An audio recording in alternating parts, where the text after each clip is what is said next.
പാലക്കാട് തൃത്താലയിൽ കൊയ്യാറായ 200 ഏക്കറിലധികം വിരിപ്പ് കൃഷി വ്യാപകമായി നശിച്ചു. ഫംഗസ് രോഗബാധയും കാലാവസ്ഥാ വ്യതിയാനത്തെയും തുടർന്നാണ് കൃഷി നശിച്ചത്.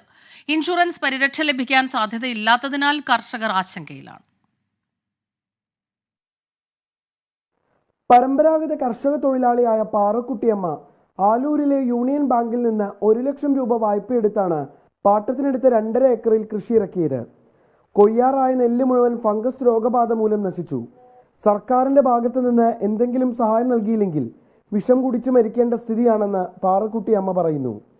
എന്തെങ്കിലും ഗവൺമെന്റ് വല്ലതും ചെയ്യുകയാണെങ്കിൽ ഞങ്ങൾക്ക് നേരേക്ക് തരും. അല്ല ഇതിങ്ങനെ ഞങ്ങൾ ഇനിയും ചെയ്യണമെന്നുണ്ട്. ഇനി ഞങ്ങൾ കടത്തിലായാൽ ഞങ്ങൾ വിഷം കുടിച്ചിട്ട് മരിക്കേണ്ടി വരും. വേറെ ഒന്നും ഉണ്ടാവില്ല.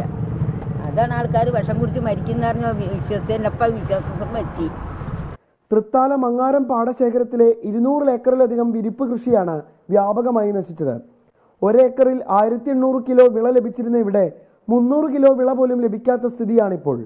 നെല്ല് നല്ല വളർച്ചയിൽ വന്നു, അതേപോലെ നെല്ല് ഉരുക്കി നഷ്ടപ്പെട്ടുകൊണ്ടിരിക്കുക. 1 ഏക്കറയ്ക്ക് 40,000 റുപ്യോളം ചെലവ് വരുന്നുണ്ട്. അതികഠിനമായിട്ടുള്ള വളങ്ങളും പോഷകാംശങ്ങളും ഒക്കെ കൊണ്ടിട്ട് നെല്ല് നല്ല വളർച്ച വന്നു. പക്ഷേ കർഷകന് കൊയ്യുന്ന സമയത്ത് 1 രൂപയ്ക്ക് പോലും ഇല്ലാത്തൊരവസ്ഥയിൽ വരികയാണ്. 2400-2500 റുപ്യ കൊടുത്തിട്ടാണ് ഇപ്പോൾ കൊയ്യണത്.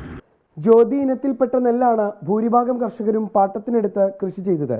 കടം വാങ്ങിയും ബാങ്ക് വായ്പയെടുത്തും ഇറക്കിയ നെൽകൃഷി നശിച്ചതിനു പുറമെ നേരത്തെ സംഭരിച്ച നെല്ലിന്റെ പണം ലഭിക്കാത്തതും കർഷകരെ ദുരിതക്കയത്തിലാക്കിയിരിക്കുകയാണ്. 24 പാലക്കാട്.